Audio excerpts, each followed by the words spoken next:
A gente vai falar sobre fé. Então, como falei, é uma escritura, uma delas, é uma escritura bastante famosa, mas a gente vai começar lendo um outro trecho em primeiro Marcos, capítulo 10, e depois a gente vai caminhar por Hebreus.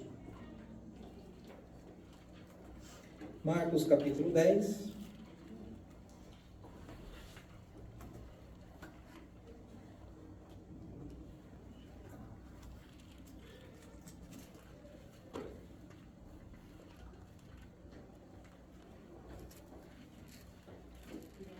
Marcos capítulo 10.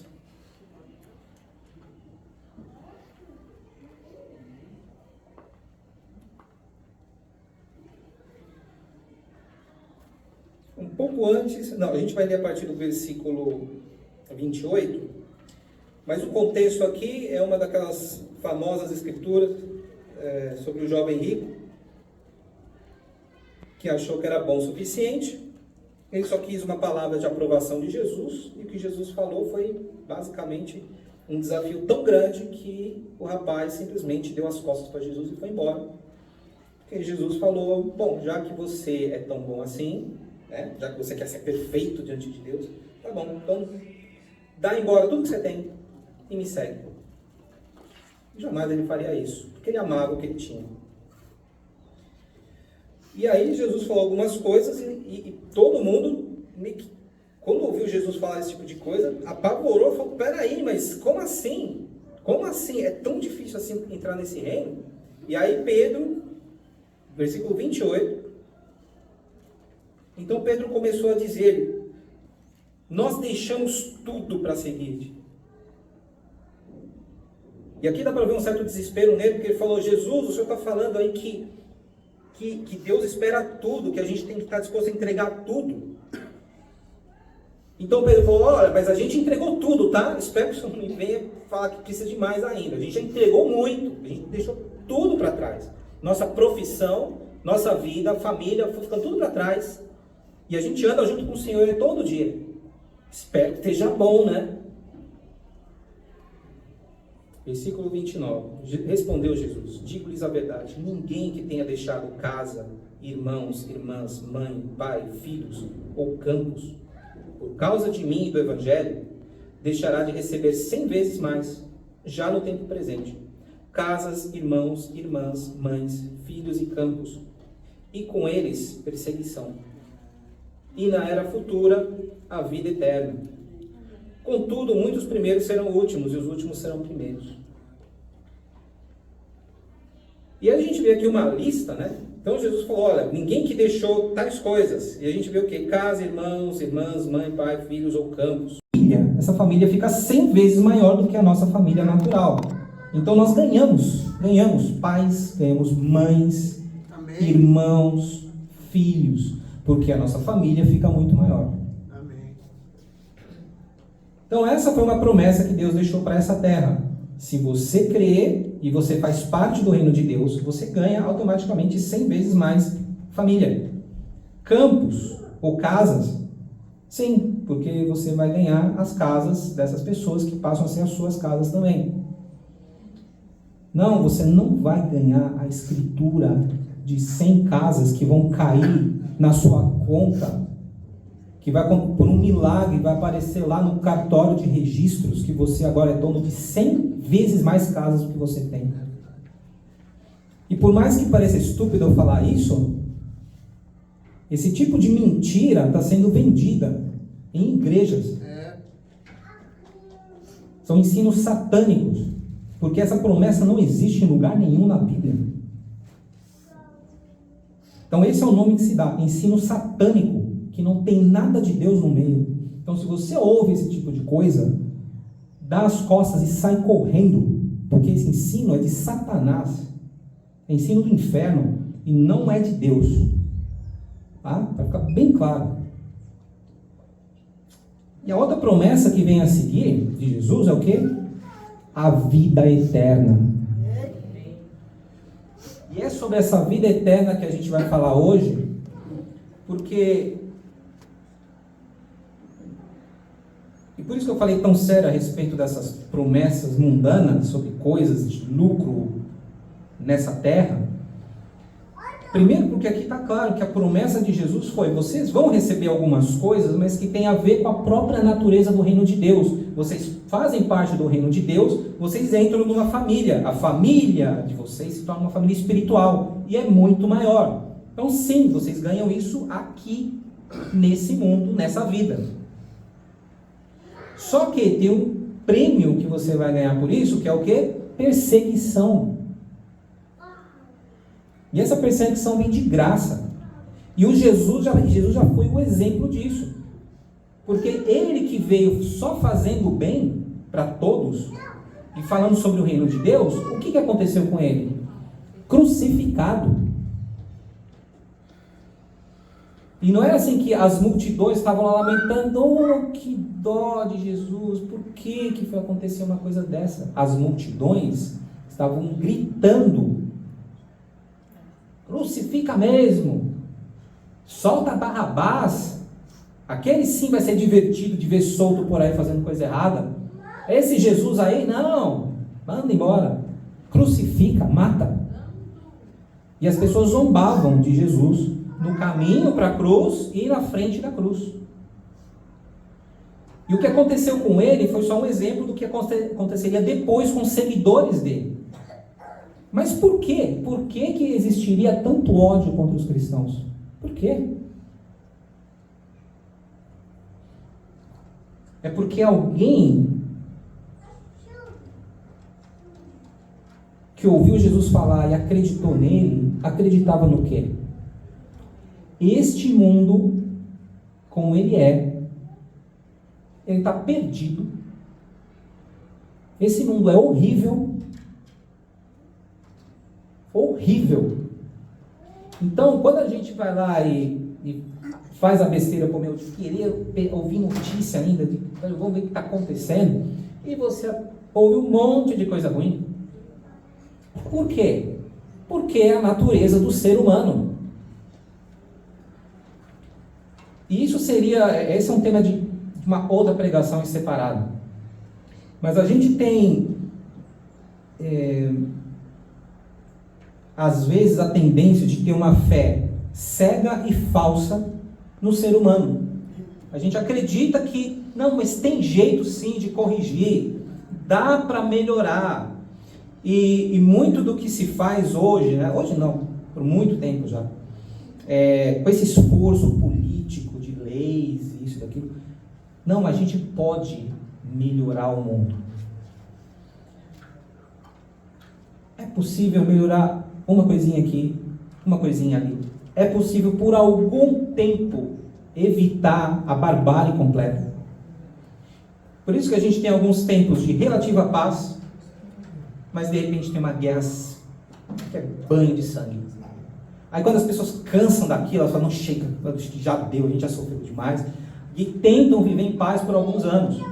E às vezes podem passar algumas décadas, mas de repente, não estou gostando do jeito que está, vamos lá, vamos voltar para a guerra, e começa tudo de novo. E a gente tem que olhar para trás, a gente tem que voltar para a história. Tá? A gente pensa que o mundo é simplesmente o hoje. A gente pensa que o mundo sempre foi assim, do jeito que é hoje, e que sempre vai continuar assim, ou quem sabe melhorar. Volta para trás na história, olha para trás e vê o que já hoje existiu nesse mundo. Só barbaridade. E eu não estou querendo aqui fazer uma pregação pessimista, coisas desse tipo, mas é que é a realidade. Tá? É a realidade, e Deus fala o tempo inteiro sobre isso. Vocês têm que se voltar para mim, porque se vocês não se voltam para mim, a primeira coisa que acontece é que vocês se desmancham no pecado e é só desgraça que sai. Vocês têm que chegar perto de mim para pelo menos conseguir limitar o nível de pecado de vocês, para vocês não acabarem de se matar. Né? E essa é a natureza que nós temos dentro de nós, como cristãos ou não. Então é contra essa natureza que nós temos que lutar, mas a gente pode lutar o quanto for. O máximo que a gente consegue é limitar o nível de pecado. A gente tem que aprender com Deus sobre tudo que é bom, sobre os frutos do Espírito, para quê? Porque se a gente não alimenta os frutos do Espírito, alimenta o que é o mal dentro de nós. Isso só sai coisa ruim. Então, esse mundo, como ele é, e a gente vai ver nas Escrituras daqui a pouquinho, não tem salvação nenhuma. E se a sua esperança é em algo que você vai receber nessa terra, para que a sua vida seja melhor do que ela é hoje, você está enganado. Enganado. É uma ilusão. Então isso parece duro hoje, talvez, porque a gente vive numa época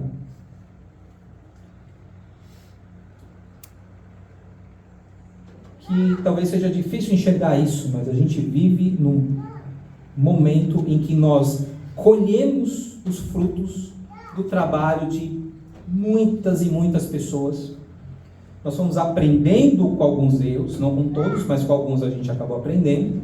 Por isso que a gente tem certas leis, certas organizações no país, porque senão seria um homem determinando se você morre ou vive. Foi assim, tá? Foi assim. Hoje não é. Então você tem um mínimo de segurança para viver. Antes você não tinha. Alguém olhasse torto e não gostasse do que você fez, você podia ser morto na hora. Se a autoridade não gostasse, acabou. Né? Então algumas coisas mudaram. Perguntinha aqui. Não tenha vergonha de falar, tá? Alguém aqui nunca na vida tomou antibiótico? Nunca. Nunca. Ninguém? Vamos ver. Quem tomou antibiótico? Levanta a mão. Vamos ver. Deixa eu ver. Todo mundo levantou a mão? Tá bom. Eu tomei faz 2 semanas. Eu fiquei 1 semana esperando. Falei, não, meu corpo deve ter alguma coisa capaz de lutar contra a doença e eu acho que vou ficar bem. Aí passou 1 semana. Gente, eu não me conformo, não é possível. Não, eu não posso estar refém agora de um remédio. É sério mesmo. Aí eu falei, não, E todo mundo na minha orelha, médico. Tá bom, vou. E aí, a médica falou, você tá aí com uma placa na garganta, vai ter que passar antibiótico. Eu perguntei para ela, se não tivesse antibiótico, o que aconteceu? E se eu não tomasse? Se eu vou esperar, não, eu vou esperar porque quanto tempo demora para que o corpo consiga vencer a bactéria sozinho, sem isso daí? A resposta dela, não sei se é CT, assim, que é tão realmente assim, mas ela começou a falar uma lista de coisas, primeiro vai ser assim, e não tem uma hora que ela falou de um negócio de sepse, e e aí é morte. Falei, por causa disso aqui, eu ia morrer? E parece absurdo, né? Por quê? É uma infecção aqui na garganta. E aí, a natureza, hoje, para nós, nesse mundo, é pensar o quê? Você é besta? Se tem um antibiótico, vai lá e toma e acabou. Hoje sim. 100 anos atrás, não existia.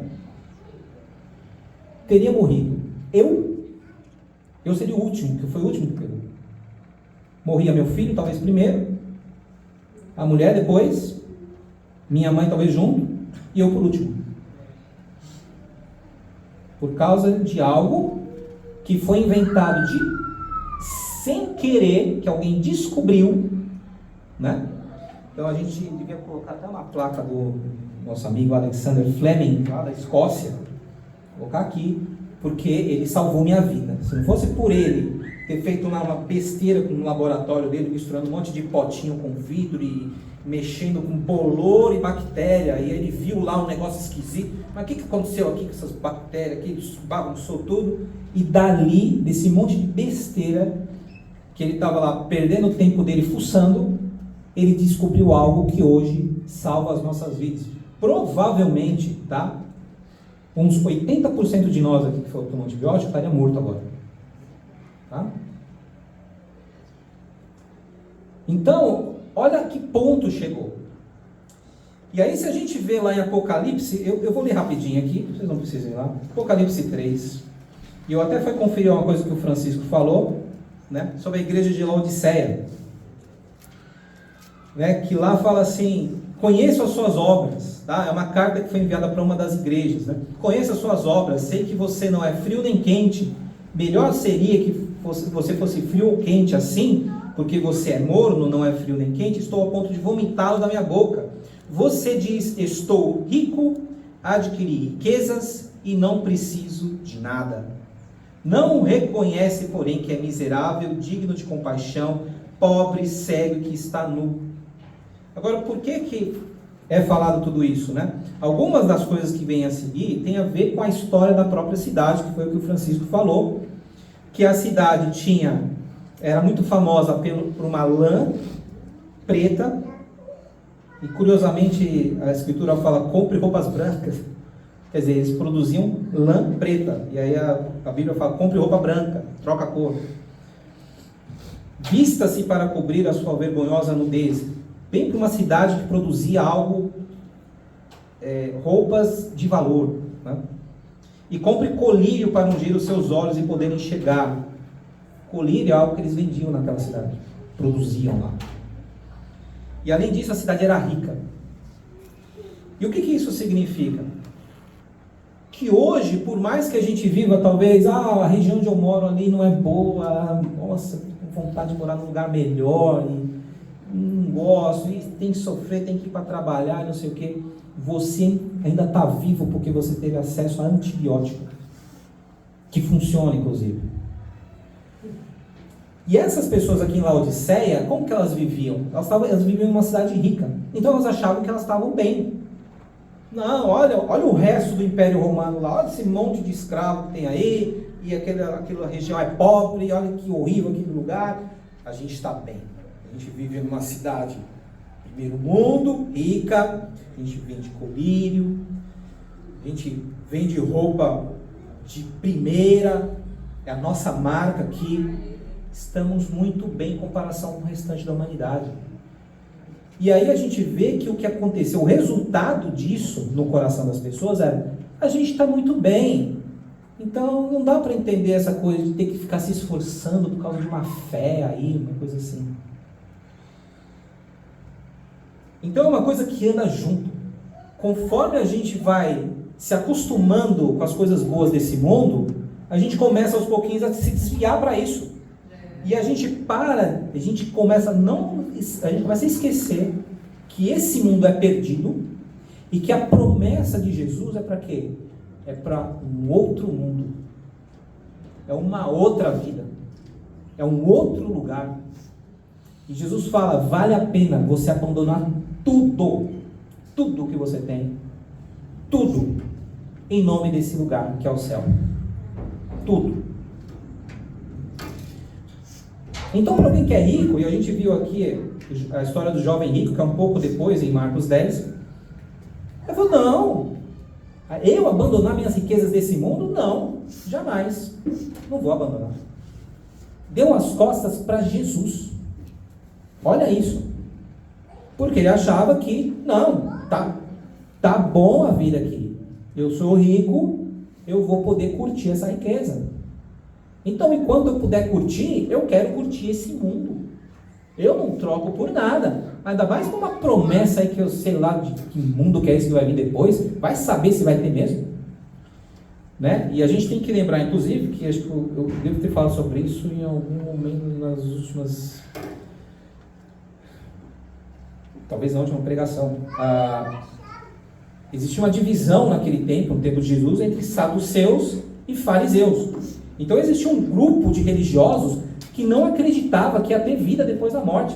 A gente vive, faz o que Deus quer, porque se a gente não fizer, a gente é castigado, mas se a gente fizer o que é certo, nós vamos ser abençoados nessa terra, e depois a gente morre e acabou. E ficou por isso mesmo. Os fariseus não, eles falavam: não, vai ter vida eterna depois. Então vale o sacrifício hoje para fazer o que é bom, para depois Deus o receber de volta. E vai ser um mundo muito melhor. E o que Jesus falava, em partes, se relacionava com o que os fariseus acreditavam. Por isso que os fariseus, ao mesmo tempo, estavam tentando lá trazer Jesus para o lado dele, e ao mesmo tempo também não gostavam, porque Jesus tinha influência demais. E eles não gostavam. Eles queriam ser autoridade. Imagina se aparece um outro homem que é autoridade mais do que eles. Nenhuma autoridade gosta de ser deixado para trás. Quem tem poder, quer manter o poder. Então vamos lá para Hebreus, capítulo 11. Como eu falei, é uma escritura bastante famosa, né, que a gente já está acostumado a ler. Mas a gente vai ter que destrinchar algumas coisas que a gente pode passar muito por cima. Hebreus capítulo 11. Porque o que aconteceu aqui, se você ler a carta de Hebreus, e você pode ler em casa, pode ver que a carta inteira é uma espécie de apelo para esses hebreus, né? E a gente tem que lembrar que os hebreus são aqueles que eram o próprio, pode-se dizer, povo de Deus. A promessa, em primeiro lugar, de Jesus, era para que Jesus viesse para quem? Para os hebreus. Só que depois, Jesus abriu a promessa da vida eterna para qualquer um. Mas, em primeiro lugar, vinham os hebreus. E parece, aqui pelo teor da carta, que os hebreus estavam meio que, não sei se vale a pena esse sacrifício todo aí, promessa, para depois, e tá difícil, esses romanos querem matar a gente, e os líderes judeus também, todo mundo está contra a gente, é muito difícil ficar seguindo Jesus, porque todo mundo está atrás da gente, querendo matar, perseguir, tomar nossas coisas, isso não vale a pena, não. Hebreus, capítulo 11, então vamos ver aqui.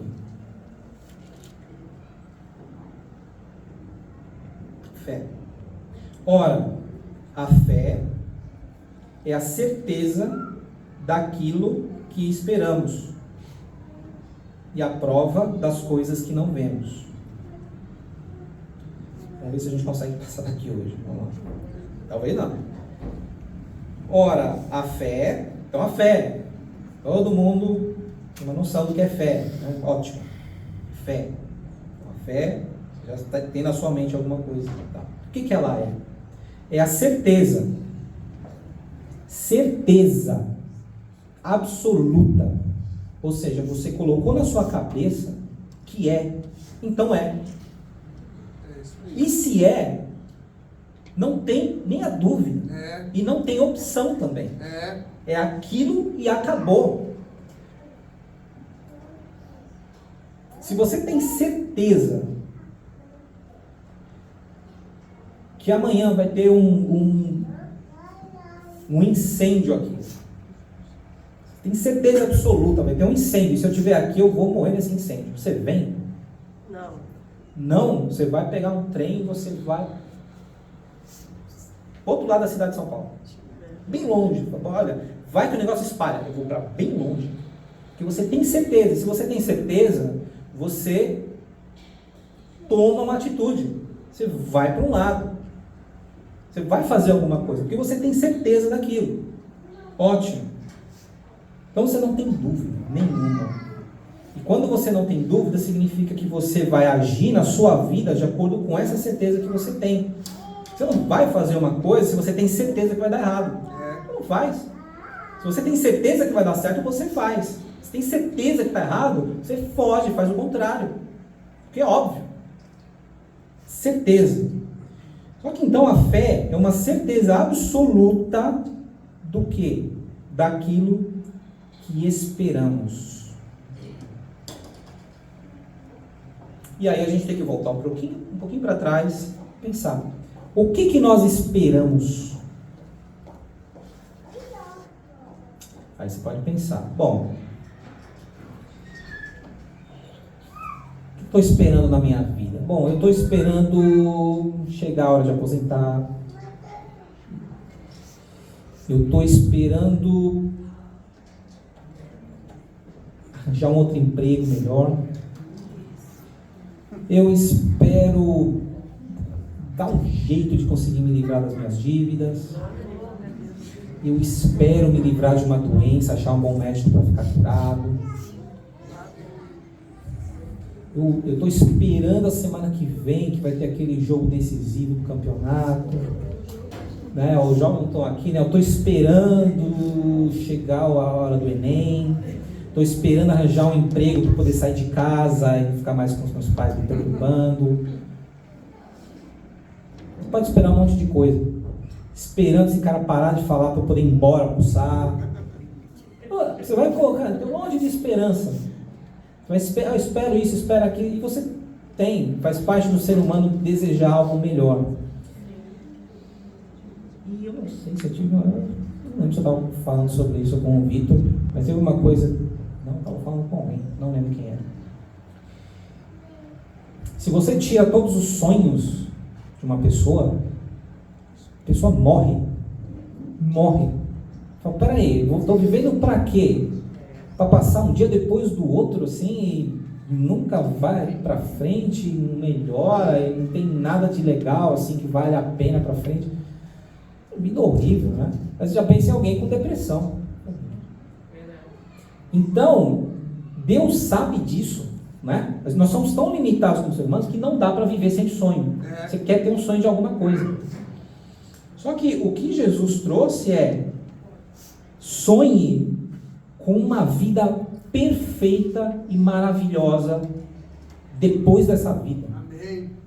Vende tudo que você tem para comprar, né? Como Jesus também fala numa escritura, o reino de Deus, o reino dos céus é como um homem que achou lá uma pérola, ele foi e vendeu tudo que ele tinha para comprar essa pérola. Falou, não, esse aqui vale a pena e é mais caro do que isso aqui que eu estou vendendo, e pelo jeito ninguém percebeu, eu vou vender minhas coisas e vou ficar muito bem com essa pérola aí.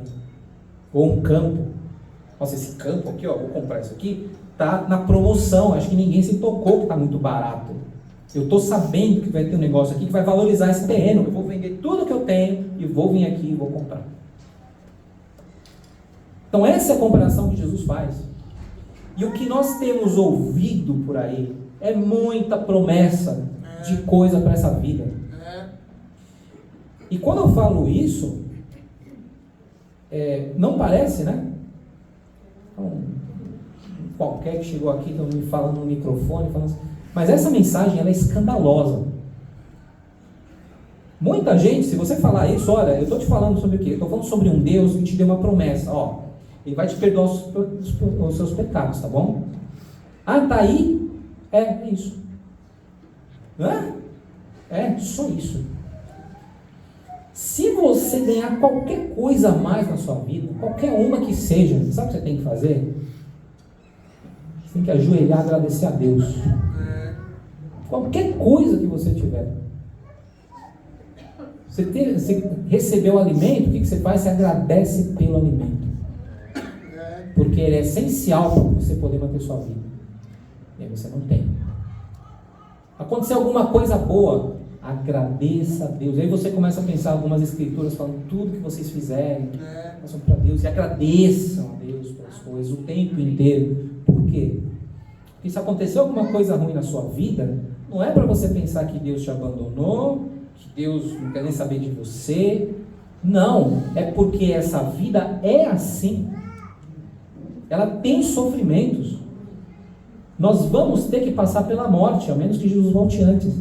Mas, e se ele voltar, talvez todos nós aqui, ou alguns pelo menos, vão se apavorar. O que está acontecendo nesse mundo? O céu parece estar caindo. Porque Jesus está voltando. Se apavora. Então, ou você passa para outra vida desse jeito, ou então você morre primeiro. Então, existe uma chave aqui, ó, uma chave que eu acho que é muito importante. Você responde para você mesmo. Você tem medo de morrer? Porque se você tem medo de morrer, significa que você está agarrado nesse mundo. Agarrado. Então, quando a gente vê nessa escritura aqui, a fé é a certeza daquilo que esperamos. Então, o que um cristão espera? A próxima vida. Esse mundo está perdido, né? Escritura para isso? Vai lá, Romanos 1. E lá a Bíblia fala que Deus fez o quê? Deus abandonou os seres humanos. Ele falou, vocês querem pecar? Vai. Essa noção de que Deus fica triste com isso? Fica. Ele gostaria que todos fossem salvos. Mas Deus não vai ficar sofrendo. É isso que vocês querem? Eu lamento que vocês estão indo para trás. Se algum de vocês está no pecado e volta, eu faço festa, né? Filho pródigo, vai ter churrascão de primeira para quem voltar. É isso que Deus quer fazer. Mas para quem não quer, lamento muito, mas a gente vai se ver no último dia, tá? E aí você não reclama, porque não vai ter salvação para você. Você vai ser destruído com os outros. Não vai ter.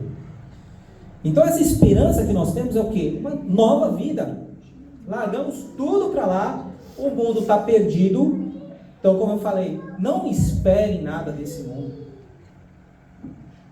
E aí, olha a mudança de mentalidade que na verdade a gente precisa ter. Porque eu mesmo, se eu ouvisse essa pregação, eu mesmo que tivesse me ouvindo aqui alguns meses atrás, provavelmente eu pensaria, ele está indo longe demais com isso aí. A gente tem essa vida aqui. Você está louco? Eu tenho um filho de 6 anos para criar. Eu tenho que trabalhar. Eu tenho que pensar em algo bom para ele. Você está maluco? Você falando, se eu tiver que morrer, eu vou ter que morrer de boa, comemorando ainda? Deixando um filho de 6 anos para trás? Mulher, mãe, todo mundo? Está louco? Só que o que as escrituras falam é exatamente isso. Porque não existe nenhuma garantia, você não tem um contrato assinado por Deus dizendo que a sua vida tem que ir assim, sempre assim, constantezinha para cima e só coisa maravilhosa. Verdade. Não tem. A fé é a certeza daquilo que esperamos, ou seja, você tem certeza absoluta de que a próxima vida vai ser maravilhosa. Muito melhor do que isso daqui, mas muito melhor. Então o que você faz? Você fica na expectativa, e quando você pensa no que vai ter, você fala, que maravilha que vai ser, né? Talvez a sua esperança hoje as minhas férias estão chegando. Aí você pensa, você chora quando você pensa assim, eu vou entrar de férias, vai ser um horror, eu tenho uma viagem programada lá para a praia. Não, a sua expectativa é boa. Primeiro, eu vou ter uma pausa no trabalho. Segundo, eu vou ter oportunidade, inclusive, de me divertir. Agora, o céu é muito melhor do que isso. Amém. A ponto de Jesus falar que vale a pena você abandonar tudo. Amém. Tudo. Então você abandona esse mundo, você dá as costas. Chega disso aqui. Inclusive, a gente precisa ter um trabalho de adaptação para dizer, Deus, eu não aguento mais isso aqui, me ajuda a ter motivação para continuar cuidando da minha vida aqui na Terra. Porque a vontade é de ir embora já. Agora, tchau, por que eu vou ficar fazendo hora extra aqui? Não aguento. Né? Então, a gente tem tanta certeza dessa salvação, e é por isso que, daquilo que esperamos, só que nós precisamos esperar as coisas certas. Para muitos naquele tempo, essas pessoas não tinham nada mesmo. Então pensa no mundo, na humanidade, sendo miserável, entendeu? Qualquer rei podia morrer por causa de uma doença simples, né? Eu já comentei isso. Qualquer um. Imagina o restante. Imagina a miséria. Imagina. Então qualquer um aqui vive muito melhor do que a nobreza daquele tempo. Mas muito melhor. Você pode melhorar a sua vida na terra? Que hoje pode. Mas você já vive muito melhor do que aquele povo. Então imagina o nível de desesperança que eles tinham pela vida aqui na terra. Não, eles sabiam, era normal. Não, a vida aqui é sofrimento. Laodiceia era uma exceção, porque era uma cidade rica. E quando a gente olha para alguns lugares que são ricos nesse mundo, você vê claramente, as pessoas falam, Para que eu preciso desse negócio de religião? O mundo já está bom o suficiente, sabe? Tem um governo que me dá dinheiro se eu preciso, se eu estou desempregado aí, e aí também não tem um emprego que me agrada assim, então eu vou empurrando com a barriga e o governo vai me dando dinheiro e tal, e é assim que alguns países vivem, porque tem tanto sobrando, quer dizer, sobrando não está, mas eles têm alguma coisa lá, e vão pagando, e as pessoas pensam, se eu não fizer nenhuma besteira com a minha vida, eu vou viver de boa, porque tem medicina, diferente do Brasil, normalmente não tem ninguém que sai na rua dando tiro ou facada em todo mundo. Então, se eu não fizer nenhum tipo de besteira, eu vou ter uma vida longa, sossegada e quem sabe ainda, de repente até ficar rico, conforme eu vou vivendo e trabalhando. É isso. Então, são lugares em que as pessoas pensam, tá bom o suficiente aqui. Como lá a Odisseia. Tá bom, para que eu vou criar algo melhor? Não preciso. E essa é a ilusão que muitas igrejas vendem hoje. Elas não falam que o mundo é perdido, abandonado por Deus e que você tem que se salvar dele. E se for necessário, vender tudo que você tem em troca de uma salvação celeste, de outro mundo, outro lugar, o paraíso. Não, já nem se fala mais. Curiosamente, teve uma pregação que pipocou aqui no YouTube para mim, da Igreja de Cristo Internacional. Por que não falamos mais sobre o céu? Esse é o título. Por que não falamos sobre o céu? E ficou meio que, na verdade eu ouvi a pregação e ficou meio que a resposta meio que no meio. O pessoal disse, pois é, né? A gente não fala tanto sobre o céu. Não fala sobre o céu porque a realidade é muito simples. A gente está grudado nesse mundo, pensando nesse mundo, como melhorar nossa vida nesse mundo, com esperanças nesse mundo. Então o céu é uma ilusão de crianças. Por isso que Jesus fala lá sobre as crianças, inclusive, se não me engano, era exatamente Marcos 10 também, um pouquinho antes da história do jovem rico. Famosa escritura lá, que as crianças vieram, e aí Jesus fala, ninguém vai entrar no reino dos céus se não receber o reino como essas crianças recebem.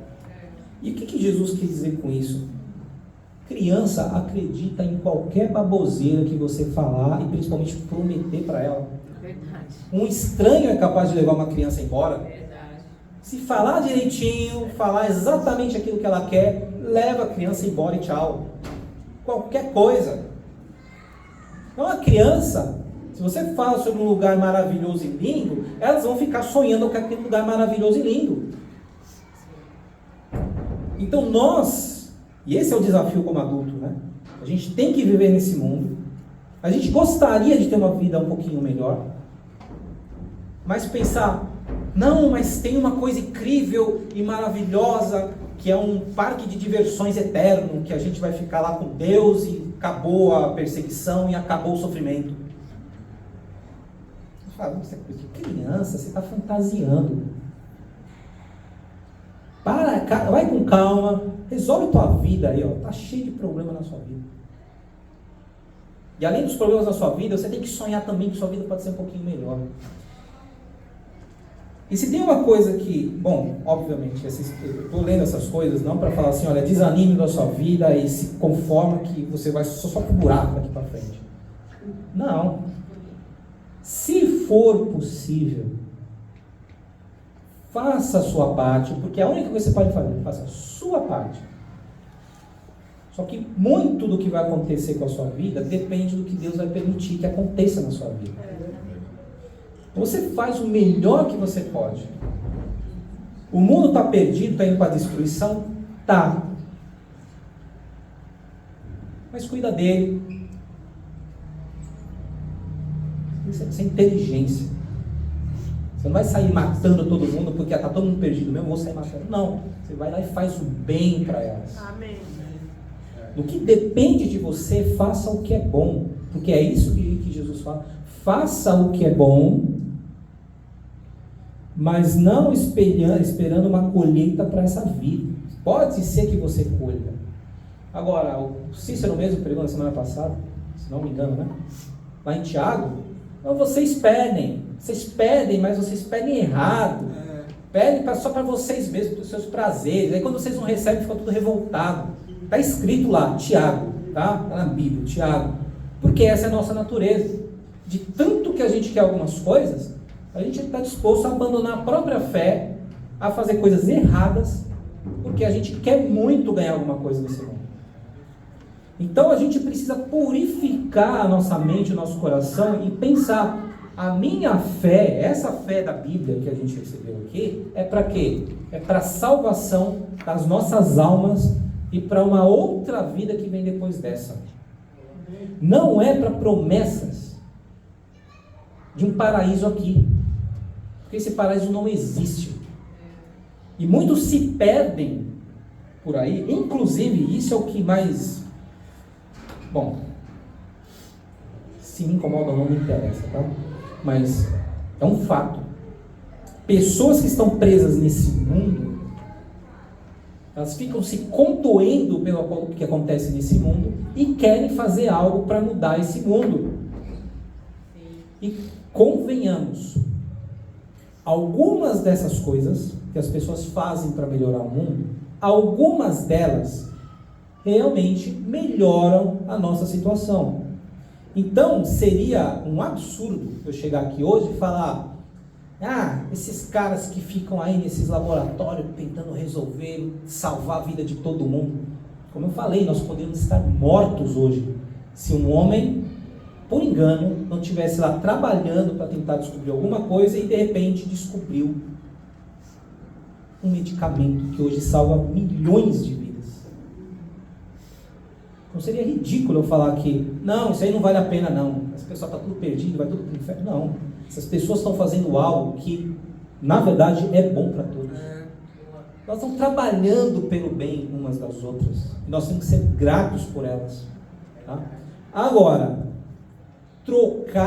usar isso para acreditar que nós temos que ter um paraíso aqui na Terra, essa é a grande mentira. Então, quando a gente vê, por exemplo, a política, as pessoas se devoram umas devoram as outras, pelo quê? Porque elas acreditam que elas têm a melhor maneira de administrar esse planeta, de administrar esse mundo. E tem que ser daquele jeito. E aí a outra pessoa, e eles veem o outro como o completo inimigo, a fonte de todo o mal desse mundo. Então existe esse desejo de nós queremos construir um mundo melhor, só que tem esse inimigo aqui, ó. É ele que está nos impedindo. E nós vamos aí combatendo. Então esse é o engano. Tá? Estou falando aqui sobre política, esse é um exemplo. E aí chega ao cúmulo do absurdo de um líder religioso, aliás não é um, são muitos, né? Muitos líderes religiosos se intrometem no meio e tentam colocar Deus no meio, dizer Deus está do lado de tal grupo e nós precisamos ajudar esse grupo para que ele combata o outro lá, que é o inimigo. Aquele grupo lá está com Satanás e nós estamos aqui com Deus. Esse ensino é demoníaco. Eu acho que já estourei meu tempo, já deu a hora. Vamos lá, Hebreus 11. Falando sobre isso, né? Vamos ver. Hebreus 11. Vamos ver qual a promessa, tá? Vamos ver as promessas aqui. As promessas para essa terra. Vocês podem ler em casa. Vocês fazem muito bem, inclusive, em casa. Sem me ouvir falando. Vamos pegar um exemplo aqui. Versículo 8 de Hebreus 11. Pela fé, Abraão, quando chamado, obedeceu e dirigiu-se a um lugar que mais tarde receberia como herança, embora não soubesse para onde estava indo. Ele nem sabia para onde estava indo. Já imaginou isso? Não sei para onde eu estou indo, mas Deus falou para ir para lá. O papai já vem buscar. Já quer ir embora. 9. Pela fé peregrinou na terra prometida como se estivesse em terra estranha, viveu em tendas, bem como Isaque e Jacó, co-herdeiros da mesma promessa, pois ele esperava a cidade que tem alicerces, cujo arquiteto e edificador é Deus. Então, o que ele está falando aqui é que Abraão saiu de um lugar que estava de boa, era o lugar dele, e Deus falou, não, agora você vai para aquele lugar lá, que ele nunca tinha ido, ele não sabia como que era, mas falou, vai para lá. E tem uma promessa, tá? Você vai ter descendentes e vai ter um povo todo. Tá bom, só que você não vive para ver uma descendência. Você pode ver talvez os netos, bisnetos, quem sabe, e acabou. Mas a promessa de Deus para Abraão era de um povo inteiro. Então, Abraão não ia ver em vida. Era só para depois. E aqui fala, ele esperava a cidade que tem alicerces. E enquanto isso, ele vivia onde? Em tendas. Então, Abraão teve que abandonar uma casa de verdade e ficar vivendo em um barraco. E ficou com o barraco. Desmontava o barraco, anda, monta o barraco de novo. E vai arrastando o barraco. E arrastando o barraco. Olha que promessa é essa? Arrastando o barraco por não sei quanto tempo. Monta, desmonta e vai. Que lugar é esse? Não sei. Quando chegar lá a gente vê que lugar que é esse. Então isso é um sinal da promessa que nós recebemos hoje. Eu não sei para onde eu estou indo. Não dá para ver daqui. Mas é muito melhor. E é a promessa que Deus deu. Continua. 13. Todos estes viveram pela fé e morreram sem receber o que tinha sido prometido. Viram-no de longe e de longe o saudaram, reconhecendo que eram estrangeiros e peregrinos na terra. Viram de longe e não receberam a promessa. Por quê? Porque a promessa de verdade é para outra vida.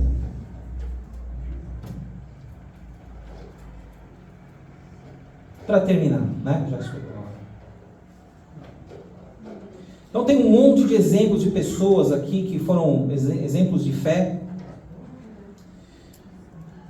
Vamos lá, 35, vai. Houve mulheres que pela ressurreição tiveram de volta os seus mortos. Uns foram torturados e recusaram ser libertados, para poderem alcançar uma ressurreição superior. Outros enfrentaram zombaria e açoites. Outros ainda foram acorrentados e colocados na prisão, apedrejados, cerrados ao meio, postos à prova, mortos ao fio da espada. Andaram errantes, vestidos de pele de ovelhas e de cabras, necessitados, afligidos e maltratados. Isso aqui não parece com alguém que vai receber um monte de bênçãos nessa terra porque acreditou em Deus. Não parece. 38. O mundo não era digno deles. Vagaram pelos desertos e montes, pelas cavernas e grutas. Todos esses receberam bom testemunho por meio da fé. No entanto, nenhum deles recebeu o que havia sido prometido. Não em terra, não em vida aqui na terra. Porque a promessa de Deus é para a próxima vida. Então, se existe algo que eu não quis engolir, eu estava conversando com o Vitor, isso me passava pela cabeça, mas eu não queria engolir.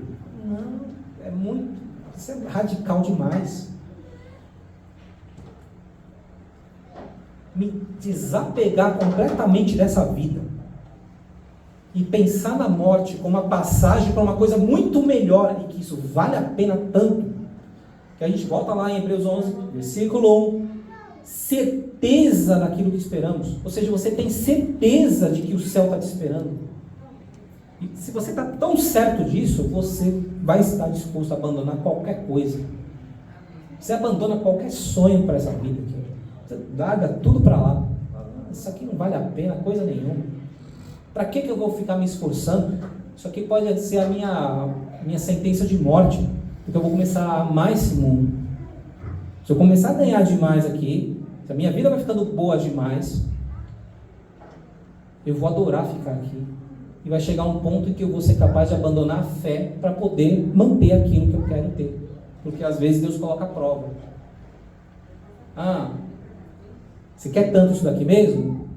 Você vai me deixar de lado para poder ter isso? Vou te colocar à prova. E Ele não faz isso por maldade. É Deus. Ele faz isso para nos purificar o coração, para nos colocar de volta no lado certo. Então, o chamado de Deus hoje, para todos nós, você tem que ter certeza absoluta da sua salvação. Certeza. E se você não tem, alguma coisa você vai ter que fazer. Seja seguir o chamado do Evangelho, que é: Jesus me chamou para me arrepender dos meus pecados, para ser batizado e receber essa promessa e poder viver com ela toda essa vida. Então você faz isso. Se você já fez, então você tem que pensar: peraí, eu recebi salvação, é isso que me foi prometido, salvação espiritual. Eu estou pronto para receber ou eu estou agarrado nesse mundo aqui? Deus, por favor, não, peraí. Porque aí, pensa, né? Eu fiquei pensando nisso. Teve um momento nessa semana que eu estava doente, por incrível que pareça, acho que eu fiquei doente por causa dos remédios. Não sei se foi um antibiótico. Mas eu nunca me senti mal daquele jeito e eu pensei, eu não sei não. Será que eu estou com alguma coisa aí, eu não estou sabendo aí? Vai que daqui a um mês eu estou morto? Vai que coisa? Eu nunca tinha pensado. Óbvio que a gente sempre pode morrer a qualquer momento. Mas pela primeira vez eu pensei, pode ser que eu tenha alguma coisa séria. E se for sério mesmo? E se não tiver cura? Aí você pensa assim, não, peraí, não pode ser sério assim não, também não pode. Aí você pensa, não, jamais, Deus, não pode. Olha, tem tanta coisa ainda para fazer nessa vida, como para acabar agora? Não, espera aí. Vamos terminar. Eu vou ler uma escritura aqui, rapidinho, e aí termina. Amém. 2 Pedro, capítulo 3, não precisa abrir, eu vou ler aqui mesmo para ir mais rápido. 2 Pedro, capítulo 3, que fala, você também pode ler em casa, aqui fala sobre a destruição do mundo.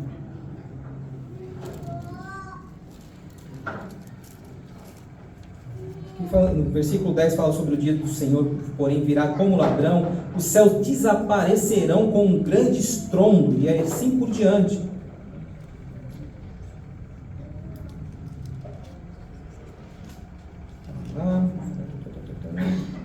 Enquanto esperam essas coisas, empenhem-se para que serem encontrados por Ele em paz, imaculados e inculpáveis. Aqui, exato, versículo 11. Visto que tudo será assim desfeito, que tipo de pessoas é necessário que vocês sejam? Vivam de maneira santa e piedosa, esperando o dia de Deus e apressando a sua vinda. Aí você pensa assim, não, que negócio de apressar? Não atrasa, Jesus espera. Espera aí, olha, eu estou para casar, meu filho está para nascer, espera um pouquinho, é o último gostinho da terra aqui, eu vou ter tal, e depois você vem. Não apressar não. Então tá vendo? Tá vendo? É claríssimo. Se nós temos esperanças aqui nessa terra só, é isso que vai acontecer. Você fala de Jesus voltar, não, ir para o céu não, não quero ir para o céu ainda não. Isso não existe. Se você acredita mesmo nesse céu, você acredita mesmo nessa nova vida, fala, eu largo tudo agora e vou. E eu apresso. Então a Escritura está falando, apressem, peçam para Deus para que venha logo, para que essa desgraça desse mundo acabe e a gente possa ir para a glória.